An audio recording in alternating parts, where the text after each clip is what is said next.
Salut tout le monde, c'est Vince. Alors aujourd'hui, on va faire une vidéo assez particulière sur un petit animal que vous avez certainement croisé, mais même plusieurs fois. C'est quand même l'animal le plus aimé après les chiens, les chats, les poissons et les oiseaux. Je veux parler bien sûr du lapin. Et je serai accompagné de... Nicole Lebourg. Voilà, donc Nicole Levoix. Alors pourquoi je l'ai invité? Parce que tout simplement, on avait envie d'en parler, de faire une vidéo consacrée à nos amis les lapins, et surtout parce que Nicole adore les lapins. Oh que oui. Alors, C'est tellement mon animal préféré. ah mais je te comprends, parce que franchement, bon, je ne suis pas très lapin, je suis plus que chaque lapin, mais les lapins, franchement, ça aussi, c'est sympa. Hein. Alors, qu'est-ce qu'on doit dire à propos des lapins? Eh bien, tout d'abord, les lapins sont des animaux herbivores. Ils sont cardiaques aussi, on peut dire ça comme ça. Ils sont aussi très très doux à caresser, surtout les lapins angora. Mhm. Et c'est tout gentil, tout mignon. Voilà, exactement. Alors oui, donc comme vous l'avez compris, on expliquera comment on élever, comment dirais-je, un lapin. Bon, je sais pas exactement si on peut le faire, mais bon, on va quand même en parler parce que déjà, le lapin, c'est quand même un animal comme vient de dire, qui est très doux, qui en particulier adore les carottes. C'est ce qui est déjà sale, justement. C'est sûr. Voilà. Et justement, on parlera de certains lapins très populaires qui sont rendus populaires au niveau légende ou fictif. On parlera bien évidemment de certains lapins très connus, comme par exemple Bugs Bunny, ou je sais pas exactement, ou Roger plein d'autres. Rabbit. Ou Roger Rabbit aussi, voilà, ça aussi on va en parler. Donc, allez, vas-y, Nicole, je te laisse la parole. Eh bien, tout d'abord, si vous voulez avoir un lapin, sachez que chaque lapin a sa personnalité. On dirait pas comme ça, mais finalement, après, quand on s'y attache et tout, c'est un peu comme des petits chiens. Et si vous avez besoin de conseils, n'hésitez pas à aller voir, par exemple, sur des groupes Facebook qui sont spécialisés dedans. Donc déjà, il faut savoir que pour avoir un lapin, eh ben, il faut avoir un petit peu un minimum de place, hein, ça c'est sûr. Il y en a, ils disent c'est bien qu'il soit en liberté ou en semi-liberté. Alors bien sûr, ça dépend de si chez vous, vous avez la place ou pas. Moi, vivant dans un appartement, ma lapine était dans ma chambre, dans sa cage, mais je la laissais se promener dans la chambre. Et puis des fois, il lui arrivait d'aller explorer un peu le reste de la maison. Ouais, Et dans ce cas-là, surveillez-les quand même qu'ils n'aillent pas grignoter vos câbles. oui, Évidemment. parce que oui, je me souviens. Oui, une chose que je t'ai pas dit. Bon, je vais un petit peu raconter ma vie rapidement. Une fois, je me souviens, j'avais des voisins qui avaient qui avaient un lapin qui s'était échappé de chez eux. Ils étaient partis en vacances et du coup on a récupéré leur lapin qui était en fait une lapine. Elle a totalement grignoté un des câbles. Du coup, j'avais plus internet, j'avais plus le téléphone. Ah bah ouais, bah quand on les surveille pas. Ouais. Ouais, bon, bah, donc, Certains lapins peuvent même être des sacrés petits tracailles, hein, surtout ouais. si ce sont des mâles et que vous les avez pas encore fait castrer, parce que quand même c'est important de les faire castrer. Si vous prenez un lapin mâle, normalement ils seront moins agressifs si vous le faites. Voilà. Et surtout, enfin, puisqu'on parle de lapins qui grignotent, d'après ce que j'ai, c'est une vieille légende de marais, il est interdit comment dirais-je, ah oui, de faire embarquer des lapins et de prononcer le mot lapin, parce que d'après ce qui paraît, ça porte malheur, et en plus, les lapins pouvaient aussi grignoter les cordes des mâts. Donc ça aussi, c'est... Bref, c'est bon, c'est une Ouais. légende de marin, bien sûr, on n'est pas obligé de Oui, prendre ça au c'est- sérieux, mais bon. Après les lapins, ça se reproduit très vite aussi, donc faites attention si vous voulez avoir des bébés. Et bien sûr, donnez-leur maximum de foin, c'est très important puisque je le rappelle, ce sont des herbivores. Voilà. Donnez-leur un petit peu de granules aussi, et puis des fruits, des légumes. Attention toutefois à ne pas leur donner n'importe quoi comme fruits et légumes, parce que certains peuvent s'avérer toxiques. C'est pareil, si vous avez des plantes chez vous, faites attention à ce qu'ils n'aillent pas les ronger, parce que certaines peuvent être du poison. Ouais. Donc n'hésitez pas à vous renseigner pour bien savoir ce qu'il faut leur donner, ce qu'il ne faut pas leur donner. Par exemple, je sais qu'il ne faut pas leur donner de l'orange aux lapins, c'est mauvais pour eux. Ouais, ah, et aussi, il faut pas leur donner aussi, si je me souviens bien, d'après mon frère, il faut pas leur donner des pommes granny parce que la pomme granny est acide. Mhm. Ouais. Ah, Par contre, vous pourrez leur donner des pommes, genre des golden, normal. Ouais, voilà. la pomme normale, oui. Voilà, mais pas des granny, parce que la pomme granny, à l'instar des autres pommes, elle est totalement mais acide, limite juteuse, donc il faut quasiment mais bien faire attention. Ouais. Après, je sais que la mienne, par exemple, elle aimait bien des fois avec une petite compote de pommes, genre en gros, on en mettait sur le bout du doigt et elle léchait. Elle aimait bien.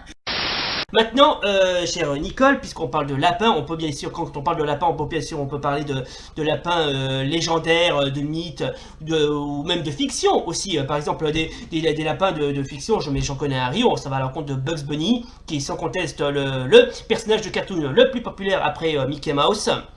Bon, bien évidemment, je peux parler de sur, comme, mais bien sûr, il y en a plein d'autres. Par exemple, Oswald, qui est le premier, Oswald le lapin chanceux, le premier personnage que Walt Disney a créé bien avant Mickey, oui, parce qu'avant de créer Oui. Mickey, il a créé ce personnage-là. Bon, bien évidemment, on peut bien sûr on peut pas en parler d'autres, notamment, comment ça s'appelle? Ah oui, bon, donc il y a eu Roger Rabbit, Pierre Lapin, Smokey Rabbit. Usagi Yojimbo. Alors je ne sais pas si tu le connais celui-là. Alors, Usagi Yojimbo, qui veut dire le lapin garde du corps, est une série de comics créée par Stan Sakai. Il est apparu en Oui. 1984. Ouais, Oui. c'est un lapin samouraï quoi. Il apparaît uniquement, il apparaît aussi il a fait quelques apparitions dans la série Les Tortues Ninja, que ce soit en comics et aussi en série. Bon, bien évidemment, on peut bien sûr en parler de certains. Je ne sais pas. Tiens, par exemple, le fameux. Alors, je ne sais pas si tu le connais, Nicole. Dans le cas de la série Dragon Ball, il y a un lapin qui apparaît dans les tout premiers épisodes Oui. de la saga Dragon Ball, où il affronte son Oui. Goku qui a transformé Bulma en carotte. Alors, Oui. évidemment, il ne pouvait absolument pas le toucher parce que le moindre contact avec le toucher, il transforme n'importe qui en carotte, puisque ce lapin très particulier transforme toute personne en contact au toucher en carotte, dans ce qui est arrivé à Bulma. Donc il a réussi à le battre, comment dirais-je, avec son bâton magique, quoi. Ça Oui, c'est. effectivement. Effectivement, oui, je possède en plus le manga avec cet extrait. Et par ailleurs, pour ceux qui ne seraient pas au courant, en fait, dans le manga, du coup, Son Goku emmène le lapin sur la Lune. Et il y a une petite explication normalement dans le manga, mais en fait, c'est relié à une légende comme quoi il y aurait un lapin sur la Lune qui ferait des gâteaux de riz. Et il Ouais, paraîtrait que la tache qu'on voit sur la face de la Lune aurait la forme de ce lapin. Alors, moi, je trouve que oui, effectivement, elle est présente.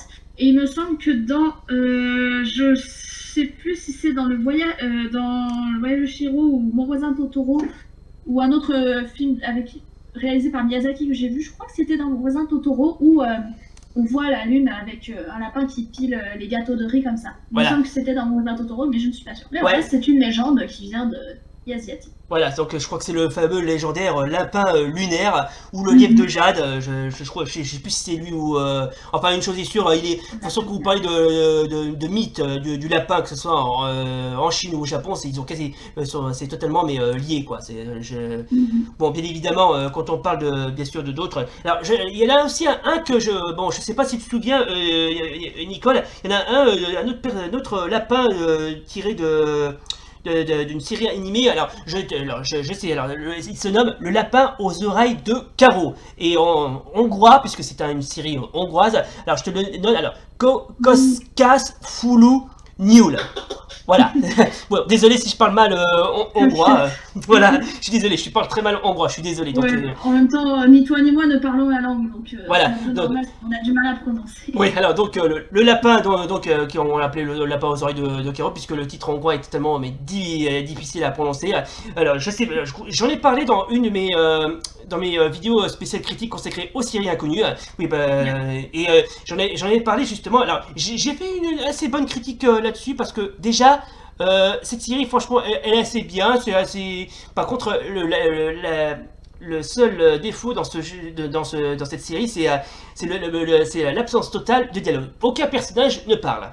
Après, ça peut être une bonne chose qu'il n'y ait pas de dialogue. Mais oui, je me souviens de cette série, effectivement.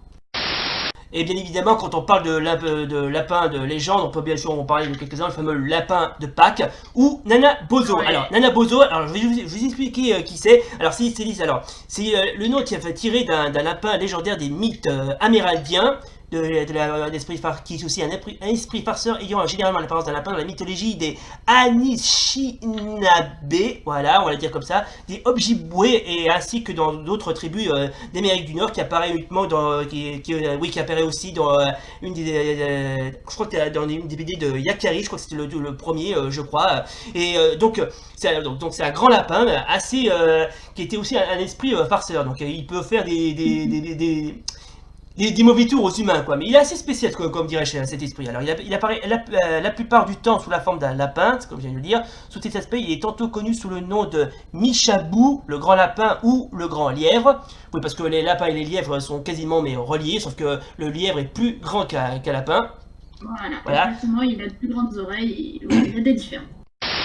Bon, bien évidemment, quand on parle bien évidemment de personnages légendaires, donc je peux bien sûr en parler quelques-uns. Évidemment, Compère Lapin, Jeannot Lapin, le Lièvre de Mars, le Wolpertinger, voilà, c'est ça, le Scavader, ou encore Max Air, ou bien évidemment le fameux Lapin de Pâques. Alors, un lapin de Pâques, c'est quoi?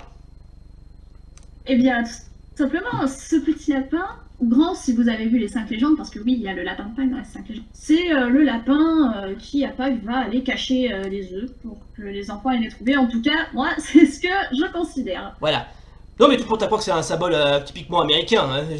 Tout pour ta croire que le lapin est aussi un esprit bénéfique quoi. Hein. Alors, Oui. alors, justement, je veux justement parler de ce que c'est exactement. Alors, le lapin de Pâques, devenu le lapin de Pâques, est une créature imaginaire qui, selon la tradition, distribue à la veille du matin de Pâques une importante fête de la chrétienté des œufs de Pâques, colorés ou en chocolat. Ce messager est représenté par un lapin dans les régions anglophones, en anglais Easter Bunny, mais généralement un lièvre, qui assume cette mission dans les régions germanophones, en allemand Osterhase, dans le Grand Est français, un lapin ou un lièvre pour assurer ce rôle. Très bien.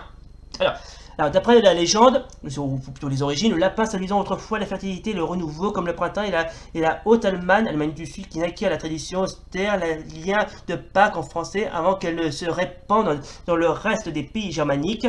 Par la suite, cette tradition est exportée aux États-Unis, naturellement, par des immigrants allemands. L'origine du lapin viendrait d'une légende allemande dans laquelle une femme pauvre, ne pouvant offrir des douceurs à ses enfants, décora des œufs qu'elle cacha dans le jardin. Les enfants apercevaient un lapin crurant que celui-ci avait pondu des œufs. Quasiment, mais légendaire. On peut bien sûr parler du fameux Bunnyman. Alors, je ne sais pas si tu en as déjà entendu parler, chère Nicole. Je ne sais pas, je ne crois pas. Bon alors je vais t'expliquer. En fait c'est une légende urbaine où un mec déguisé en lapin qui n'hésite pas à assassiner diverses personnes qui se baladent auprès d'un pont de Halifax je crois. Et c'est devenu, en fait pour le croiser il faut attendre jusqu'à minuit pile pour qu'il apparaisse. Ouais c'est assez gore et en plus il y a un film d'horreur américain qui est basé là-dessus, alors que notamment le fameux Bunnyman ou Bunnyman Massacre au Royaume-Uni est un film d'horreur américain réalisé et écrit par Carl Lindenberg sorti en 2011. Le film a engendré les suites directes Bunnyman sorti en 2014 et Bunnyman Avengers sorti en 2017. Très bien. Ouais, en gros, c'est un bon film, comment dirais-je, d'horreur, dont un mec déguisé en lapin qui se balade avec une tronçonneuse. Non, c'était pas Leatherface, ce n'est pas Leatherface. C'est Leatherface le jour de Pâques en fait. Voilà, exactement. J'ai pas vu le film donc je n'aurais pas d'avis à donner. Ouais, mais non, mais c'est pas grave, c'est pas grave. En plus, comme je viens de te le dire, c'est tiré d'une vieille légende urbaine. Bon, voilà les gens, je propose qu'on s'arrête là, je pense qu'on vous a quasiment tout dit à propos des lapins, voilà, donc on va pas se mentir. Donc si vous voulez des lapins, n'hésitez pas à les adopter, voilà, c'est voilà. Ouais. Il y aurait encore plein de choses à dire sur les lapins, on aurait pu vous parler par exemple plus en profondeur de n'importe quel lapin fictif, on aurait pu vous parler de lapin câlin qui est un petit animal pour faire des sonneries, perso moi j'aime bien, je trouve ça mignon. On aurait pu vous parler de Tiginou et Tigibelle qui étaient les mascottes de Tigi, mais faut qu'on abrège un petit peu parce qu'il y a trop de trucs à dire et je pense qu'on a dit le principal. Sinon il y a aussi d'autres lapins fictifs, je peux vous citer notamment la fameuse Crime dans Sonic ou encore passant par Ruby dans J-Walpad que je trouve excellent d'ailleurs. J'essaierai de voir si je peux te retrouver quelques épisodes là-dessus si tu veux.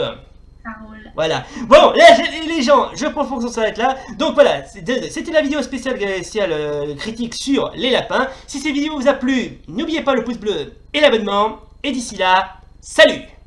Salut et merci à Vince de m'avoir invité. Et